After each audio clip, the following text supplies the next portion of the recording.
December 30th, 1724. No trade yet, but our traders came on board today and informed us the people had burnt 4 towns of their enemies, so that tomorrow we expect slaves. Liverpool surgeon.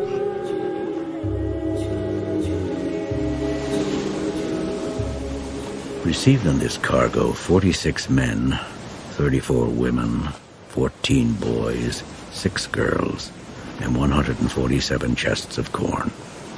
The rest of the goods delivered onshore to Cape Coast and Accra to Mr. Harbin.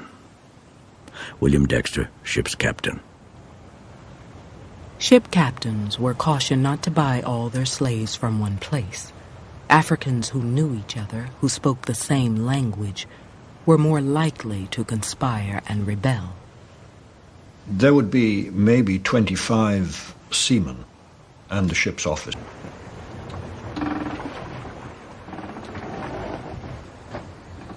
I was now persuaded that I had got into a world of bad spirits, and they were going to kill me. Their complexions, too, differing so much from ours. Their long hair. And the language they spoke, which was very different from any I had ever heard, united to confirm me in this belief. I no longer doubted my fate.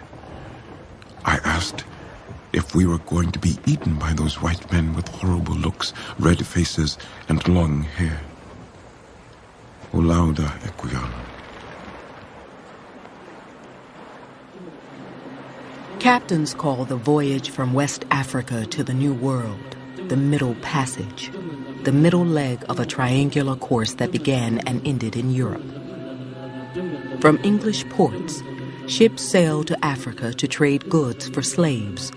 Then the human cargo was taken to the Americas and traded for raw materials, which were then carried back to England and sold. The crossing from Africa to the Americas usually took 60 to 90 days, but some voyages took as long as 4 or even 6 months. Bad weather and sickness could turn any trip into a nightmare. The cramped quarters of ships being packed in such a way that a slave will be between the legs of another slave and having to lie in the feces. The lack of air.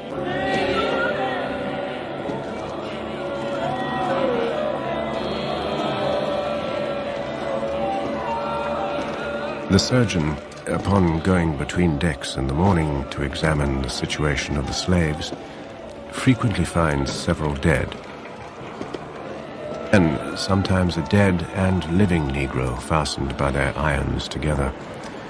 When this is the case, they are brought upon the deck. The living Negro is disengaged and the dead one thrown overboard. Alexander Falconbridge, ship's surgeon.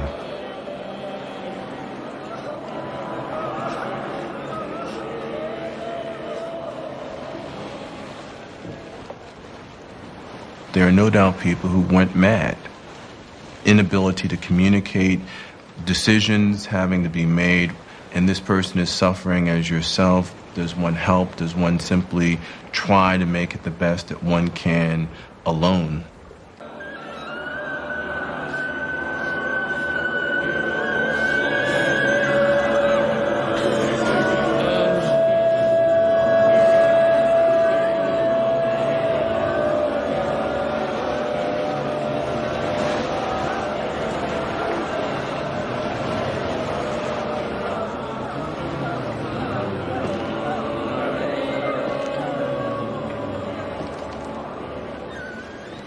One day, 2 of my wearied countrymen who were chained together somehow made it through the nettings and jumped into the sea.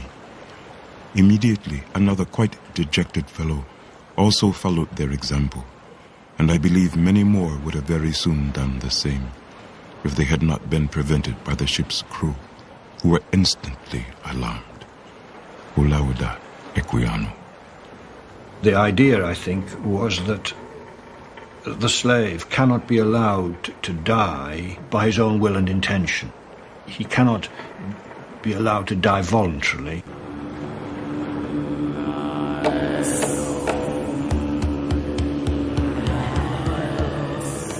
Monday, 11th December. By the favour of divine providence, made a timely discovery today that the slaves were forming a plot for insurrection. Surprised two of them attempting to get off their irons, and in their rooms found knives, stones, shot, etc., and a cold chisel. There appeared 8 principally concerned in protecting the mischief, and 4 boys in supplying them with the above instruments. Put the boys in irons, and slightly in the thumbscrews to urge them to a full confession. Captain John Newton.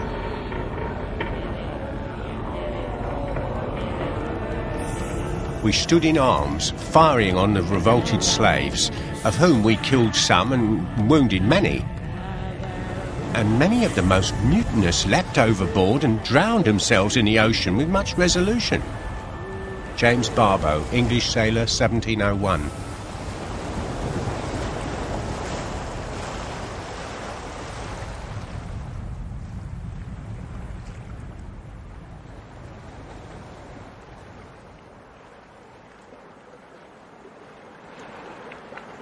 Often did I think many of the inhabitants of the deep much happier than myself.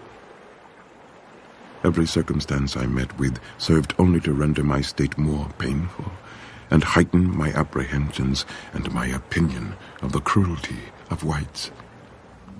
O laudo, equiano. The slavers, they knew at one level that these were human beings, because they were obviously clearly human beings. And the shocking thing is that human beings are able indefinitely to suppress the urgings of their common humanity and to deny it for the sake of making profits. Is not the slave trade entirely a war with the heart of man? And surely that which is begun by breaking down the barriers of virtue involves in its continuance destruction to every principle and buries all sentiment in ruin. O lauda, equiano.